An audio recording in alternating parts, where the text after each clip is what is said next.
Marco Polo Jr. versus the Red Dragon. Yep, couldn't ask for a better opening to this. So yeah, this is Marco Polo Jr. versus the Red Dragon. This is the first ever Australian animated movie. It's directed by Eric Porter. And let me see. Let's see. Written by Sheldon Moldoff. And sequence director Peter Gardiner and Cam Ford, the latter of which previously worked on the Beatles' Yellow Submarine. I'm looking at Wikipedia here, so take that for what you will. But yeah, the main point is this is the first ever Australian animated movie. So I guess I'll get right to the plot. The movie is about young Marco, who is a descendant of the Marco Polo, and he has like half of an amulet that the other half apparently belongs to this evil warlord, some evil magician guy, simply called the Red Dragon, hence the title. But yeah, he, one night his grandfather gets attacked by these, by the Red Dragon's henchmen, and there's like a prophecy or something that, like, what was it, the 49th descendant of Marco Polo has to go and, I don't know, something about him defeating the bad guy, and, that old cliche. So, he sets out with his pet seagull, the animal comic relief of the movie. And along the way he runs into a bunch of crazy characters and stuff, and he travels to Xanadu. So that's what was it? I guess it's also known as Chengdu. I think that's what it's mostly known as. It's in China, but it also has like elements of like Mongolia and I guess India or something. Like, I know next to nothing about history or geography. Those were not my strong subjects in school. I mean, I'm kind of fascinated by these kinds of subjects, but at the same time, I'm not very well versed with them, so sorry if I come off as, like, uneducated when I talk about, like, the history of Marco Polo and the, kingdom of Xanadu. But since this is about some good-looking young white guy traveling to, this country in Asia, and this movie was released in the early 70s by Australia, I expect some mild stereotypes. There's nothing like really super offensive in this. There are some stereotypes though, like, you hear quite a few of the East Asian characters like making silly noises like oh. So it's can't say it's the most respectful towards Chinese, Mongolians, whatever. I guess for the most part, like the Indian / whatever country they're supposed, like the representation of the South Asians as opposed to the East Asians seems a bit more respectful. The love interest, the Princess Shining Moon, she appears to be more on the South Asian side than East Asian, but I mean, they're not perfect, obviously, but what what ethnic representation back in the early 70s was, to be honest. So yeah, so it's kind of a basic good versus evil plot. Marco Polo Jr. travels to Xanadu to fight the Red Dragon, and along the way he runs into like some pirates. Yeah, he gets captured by this pirate ship, and he has to work for them for a little while. They have like a drunk captain, a corrupt first mate, and there seems to be like, they have like this peg-legged sailor who seems to be the only one who has some dignity on that ship. So, and I guess he teaches, young Marco the basics about navigating a ship or something.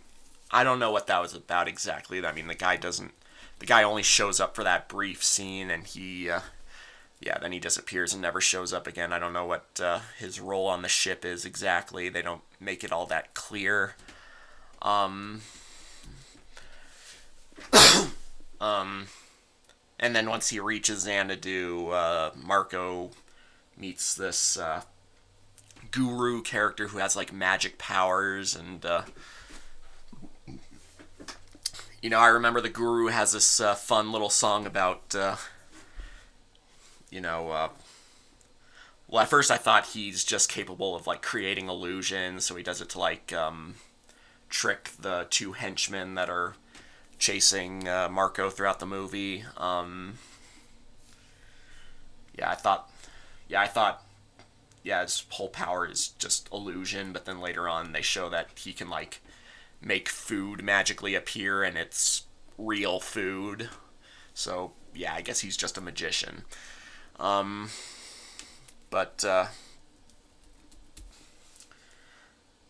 yeah, and let's see. Then they like travel to these mountains, and they come across this dinosaur, the delicate dinosaur, and you know, so I guess right now would be a good enough time to just talk about like the voice actors. So it looks like most of these voice actors, well, I don't know if they've done anything other than this movie, because the only two that have, the only two that have links on Wikipedia are Bobby Rydell or Riddell or something, who voices Marco, and Arnold Stang, who voices the dinosaur. Yeah, I looked up Arnold Stang. He apparently also voiced that turtle in Pinocchio in Outer Space. Remember that one? And yeah, he's kind of famous. I mean, I don't really know either of these two people. Bobby Rydell is apparently like a singer and actor. But yeah, we'll talk about the performers later. But due to the star power, I guess, of Arnold Stang, I was expecting the dinosaur to have a bigger role in this. Like, after they meet him in the cave he's in, I thought he was gonna like join them and help them fight the bad guys. But turns out it was only like a single musical number in this just one scene. So, and then they like never talk about him again. So this is like a fine example of what they call a big-lipped alligator moment. This is like the original big-lipped alligator moment before the original, or not necessarily the original, but it's a big-lipped alligator moment before the original big-lipped alligator moment in All Dogs Go to Heaven. Just look up big-lipped alligator moment to get a good idea what that means. But if you do know what it means, then you know what I'm talking about. Anyway, so I guess the rest of it is just kind of they fight the bad guy. I can't really say much else in terms of like story. It's just oh yeah, and the bad guy wants to marry the Princess Shining Moon. Um, so yeah, I guess that's all I really need to say about the story. Like, obviously Marco beats the Red Dragon, and then he like, or actually, Red Dragon is defeated by like one of his servants, like this, the typical talking magical mirror thing. It's like the magic mirror in Snow White, and then the creepy floating head from that Aladdin movie that the 1971, and various others. It's always like the bad guy has this magical thing that gives him all the information he needs, and but the magic servant kind of kills him at the end, and he says, I don't feel like going into details, but regardless of how basic the story is, I was kind of surprised for a while how much I was enjoying it. I think, it's a straightforward story. Might get a little confusing at times, mostly when they try to go into like history and all that. You gotta understand some things they're talking about, but in terms of like the overall plot, it's easy enough to follow. And the animation is decent. It's definitely nowhere near Disney level, but I think this is one of the better animated movies I've covered for this decade. One of them. I mean, there's kind of a low bar right now with animation in these movies, but this was all right. It's I can't say it was anything spectacular or anything, but there were a few nice little avant-garde style animations, specifically during like musical numbers. And the voice actors overall were pretty solid, most of them at least. Okay, I'd say the only one who wasn't good at all was Mr. Rydell as Marco. Yeah, like,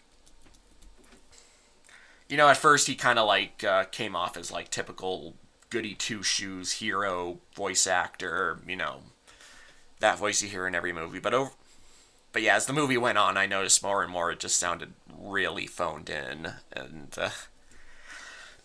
also there's one little jarring moment near the very beginning of the movie where he just seems to randomly put on this Brooklyn accent. I guess maybe Bobby Rydell is really he's got this Italian voice or something. I don't know. It was just out of nowhere at the beginning. But otherwise, the voice actors were overall quite good, especially considering that none of these voice actors, aside from Rydell and Stang, appear to have anything else to their resume. I will say, as somewhat racially insensitive as the Asian characters might have been, I'd probably say they had the best performances, especially the main bad guy, Red Dragon. His voice actor is named Kevin Goldsby, and that guy just had a blast with this role. I can just tell one of the hammiest voice performances that I've heard from any of these movies so far, and he for someone with who doesn't have a Wikipedia page, from as far as I can tell, he did sound like a professional, and yeah, he just hammed it up. He had a great time with this role, obviously. Um, and yeah, I'd say it's on par with Hans Conried in like Peter Pan and that Mr. Magoo Arabian Nights movie, as well as Ethel Merman and in Journey Back to Oz. Um, yeah, he was. Yeah, I'd say he was the best part of the movie. Um, but yeah, there were some other performers who were good, at least. The Guru is a bit of a stereotype, but he was still a fun character. Um, Arnold Stang as the dinosaur, he was pretty fun. Um, and yeah, I'd say everyone else except for Rydell were decent, at least. Um, well, the two henchmen were also fun. They weren't like amazing or anything, but I still had fun watching and listening to them, as rather offensive as they may have been. But I mean, they were like the characters have these very stereotypical designs, but at the same time, it's I kind of like the design style. I like how the main bad guys kind of look like characters from Gilbert and Sullivan's The Mikado. Yeah, I don't know. I probably shouldn't be appreciating these rather offensive stereotypes, but I don't know. They're fun. I know they're not. I know they're not appropriate. So I just, I understand that they're not appropriate. Yeah. Well, I don't need to like keep digging myself deeper or anything. I just thought they were entertaining and understand at the same time that it's not the most, dignified or it's not the best way to portray these kinds of nationalities, but yeah, overall the movie was fun, and yeah, for the most part, I was surprised how much I enjoyed it, considering that I've never even heard of it before. I will say the ending kind of brought it down for me. It's just felt rushed, especially like the very end, like after they defeat the bad guy. The princess. Oh, by the way, yeah, Marco and the princess hit it off pretty quickly right after they meet. Yeah, they like kiss 2 scenes later. So it's probably not the best portrayal of women either, but what you gonna do? 1970s. They still had a way to go. But yeah, she asks Marco to stay and I guess rule Xanadu with her, but he's like, but I have to leave, and then he like sings this sorrowful ballad about how he has to go, but maybe he'll return someday, and everybody's crying, and then it just ends there. It felt rushed. It's like, why don't you stay and rule the kingdom with me? Oh, but I have to go. La la la. Goodbye. I'll return someday. Blah blah blah. The end. Yeah, that's what it felt like to me, at least. But I will say the singing overall wasn't bad. I'd say most of the singers did their part just fine, or actually I'd say they all did fine. I mean, the only two legitimately good singers were Shining Moon and this is the one part that Rydell did well in, was singing. I mean, obviously that's that's obviously what he's best at, as is established by his career. So yeah, he's a great singer, but at the same time, it does create another problem. Like, Marco's supposed to be like this teenager, but when he sings, he does not sound like that. He sounds like a 30-something-year-old, because that's how old Bobby Rydell was at the time. Yeah, he was like 30 years old when this movie came out. And yeah, it's very jarring when Marco sings, and he's got like this really deep, low voice, like just too low for a teenager. Um, but yeah, is that everything that I feel I need to talk about? I guess. And as usual, if there's anything else I remember, I'll put it in the comments. Um, but yeah, overall, I'd say I enjoyed this movie quite a bit. For a while, while watching it, I was legitimately considering, like, marking it up as, like, my favorite movie of the decade so far, but by the end, it kind of, like, lost it a bit, and I don't know, yeah, I'd say so far Phantom Tollbooth still has the lead, and yeah, I'd also say that Dougal movie and yeah, I guess Snoopy Come Home as well. Those are pretty much the top three, but I guess I might put this in fourth so far. Yeah, well, there's more movies to come. We're still early in the 70s, and we'll just see what comes later, because I know there's a couple notable ones coming up. And yeah, but at the end, I think I would give this movie a 7 out of 10. Yeah, mostly it was entertaining. I enjoyed it. So yeah, if you're interested in anything I've been talking about, feel free to check this movie out. And I guess that's all I need to say for now.